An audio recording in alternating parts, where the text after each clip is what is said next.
Hello, students. Good afternoon to everyone. And today's topic is taken from civics of 8th class, and the name of the topic is Understanding Secularism.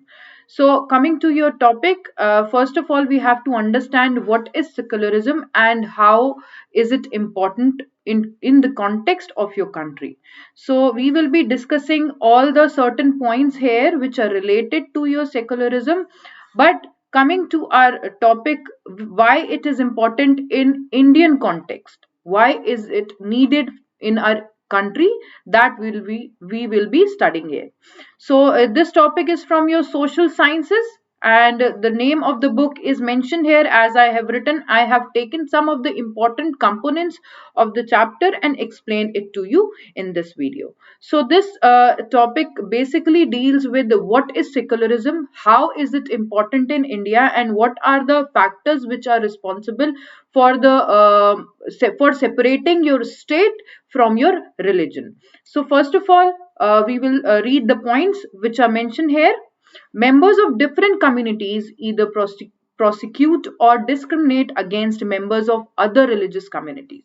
So first of all, meaning of the word prostitute, we need to know what do you mean by the word prostitute. So here a meaning of the word is to suffer because of your beliefs. Whatever you are believing, because of those belief you suffer. ठीक है? Of discriminate against members of other religious communities. So these are this is the beginning of the chapter, and here we are explaining what and why, in what circumstances secularism exists. These acts of discrimination take place when one religion is given official status by the state at the stake of the expenses. Spelling is mistake, I am really sorry for that. At the stake or expense of other religion. So what the chapter or what the line is trying to say is that religious status, when it is declared by the state, one religious status or one religion which is existing, or you can say majority of religion, the number of major people in the religion are given a particular state, then what happens that officially that religion is declared as the religion of the state, then there is a problem. Then there is problem lies in your understanding your secularism. The act of discrimination take place, as it is written over here. The act of discrimination will take place when one religion of a country which has a majority of members lying in it, that religion is given the official status of the state, then at the stake of other religions which are surviving in the country. That is the scenario when you are like, if you take the example of India, we are having Hinduism is the major, you can say majority of people are from Hinduism, but we are having other religion also which are suffering, or you can say if Hinduism is given the major or majority of the status, then the other religions will be suffering from your this kind of situation. So यहाँ पे कहने की कोशिश यही की जा रही है कि when the one religion is given the official status or at the stake of sufferance of the other religions, then we are going to understand how the secularism in India works. ठीक है? What are the reasons we studied here? Reasons हमने समझे कि क्या वजह है, क्या circumstances है. Now here we will be understanding what and how in India secularism stands. So what is secularism? Basically we will understand it first.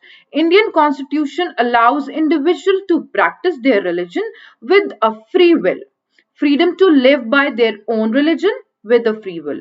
So when you are living your religion, when you are following your religion in Indian constitution, it is to be said that you are following secularism. When you are not bound to follow any other religion by the state, that is to be said that you are free to follow, or you are following the part of a constitution which is freedom to live your own religion. During these practices, Indian state also separate itself from power of religion. Now, this is a very important point when it comes to your state, as it is previously said that state needs to separate itself from the religion, because if it does not do that, it will be the part of a religion, and if a country is following a particular religion in itself, it cannot be said as a secularism.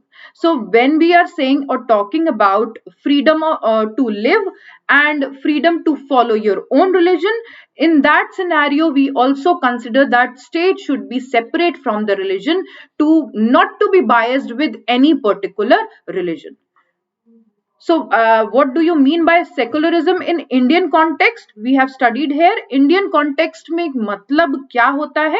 That I have explained you here.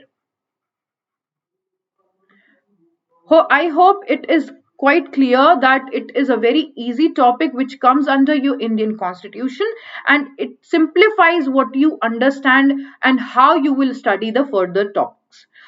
Up coming to the very important point and question comes in your mind is how and why to separate religion from state.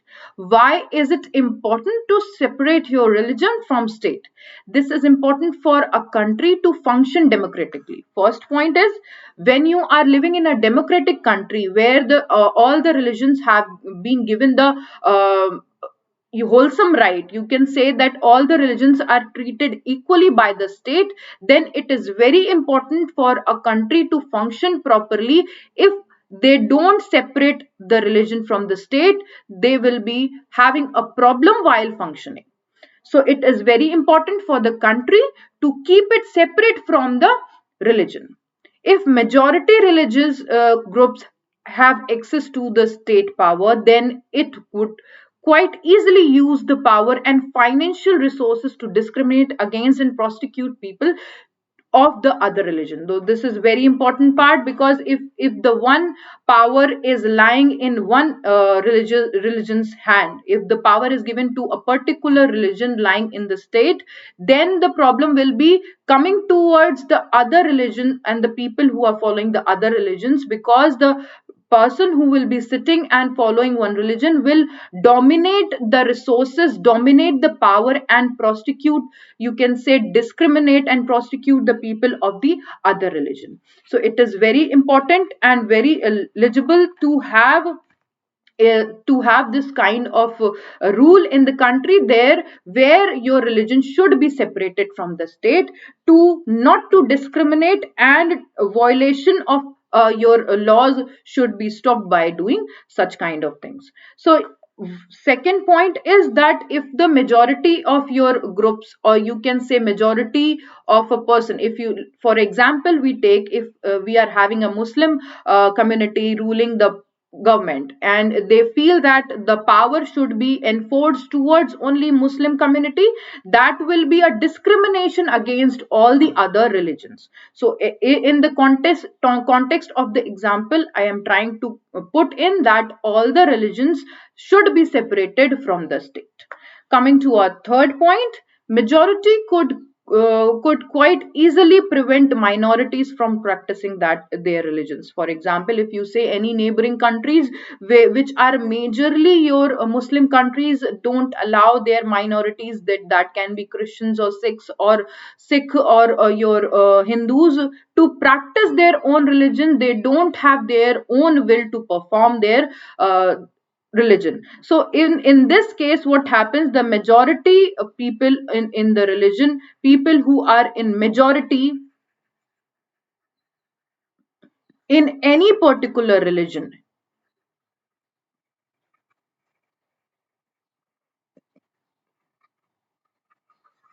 will try to dominate the other minority religious people who are following the other religion. So we have to keep our religion and state separate to work smoothly in the parts of our government. When we are talking about government and state, it should be separated to or formulate the laws. Okay? To formulate all the kinds of laws, it is very important to keep both the particles to separate. Now, coming to Indian secularism, now we will be talking about how India and what Indian secularism means. Indian constitution mandates that Indian state be secular, and the objective to ensure the following points. These following points, which you already have read above, are also included in your Indian secularism. First point is one religious community does not dominate another. That means if you are following your Indian constitution, you will be knowing these pointers are mentioned in this way, that one religion or one community, religious community, cannot dominate any other religious community in the country of India, known as India. So when you are talking about Indian community, it is mandatory to follow certain laws and rules which are abiding you to follow secularism.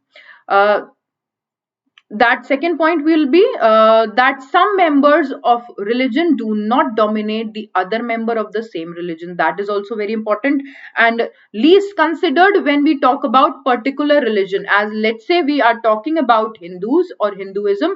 In Hinduism also the discrimination is made among the higher society and the lower and the you can say below society. People living in Hinduism or following Hinduism also discriminate among the members. So that should be stopped. That is why the rules and measures are taken to keep state and your religion secular, separate. ठीक है, these are certain measures which are very important, and the second point is quite important. I will keep highlighting certain points because if you are going through, it will help you a lot to understand how and where our Indian constitution is abiding, and where it has put certain mandatory points.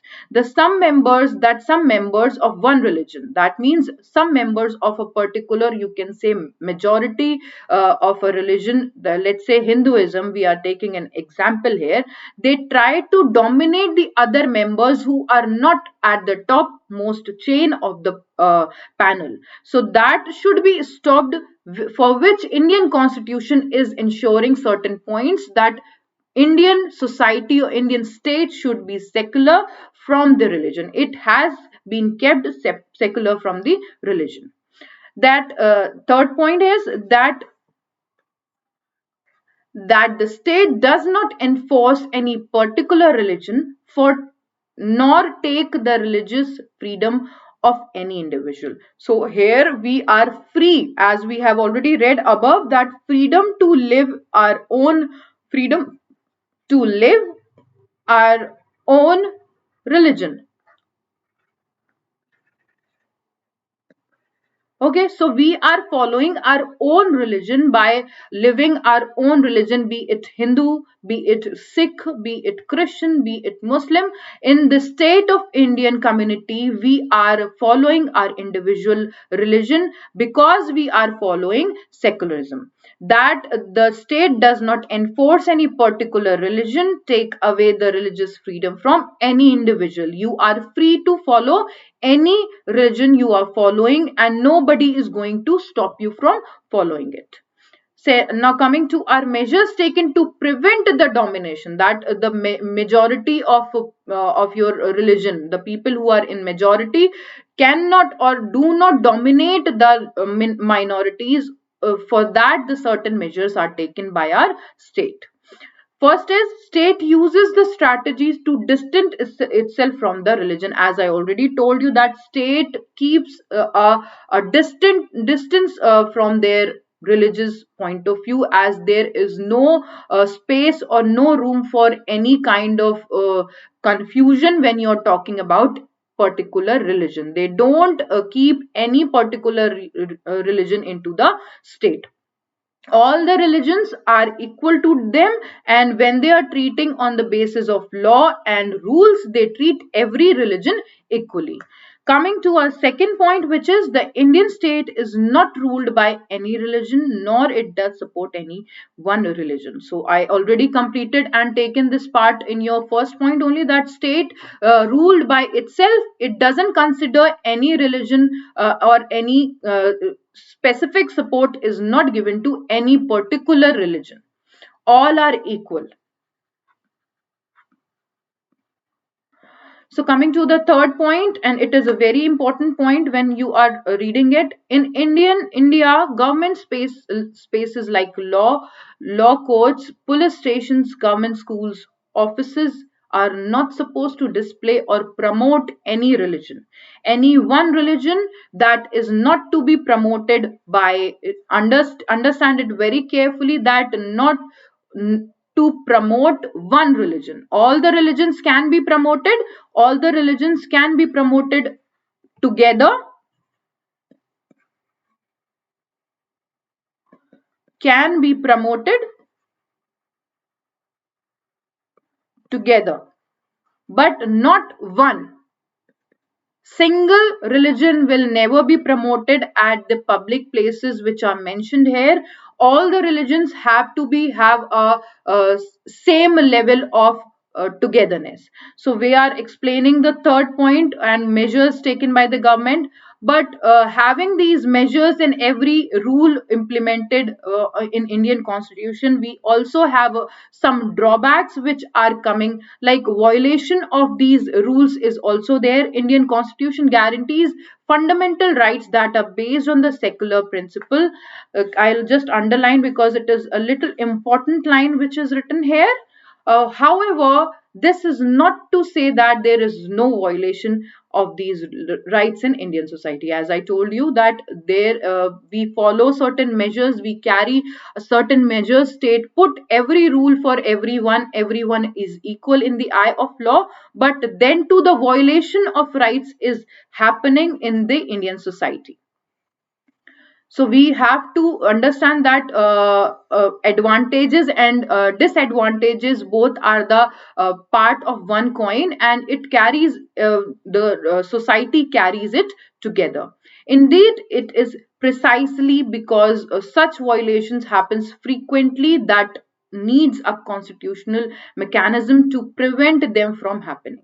So for this, we are having our constitutional mechanism, constitution or law abiding properties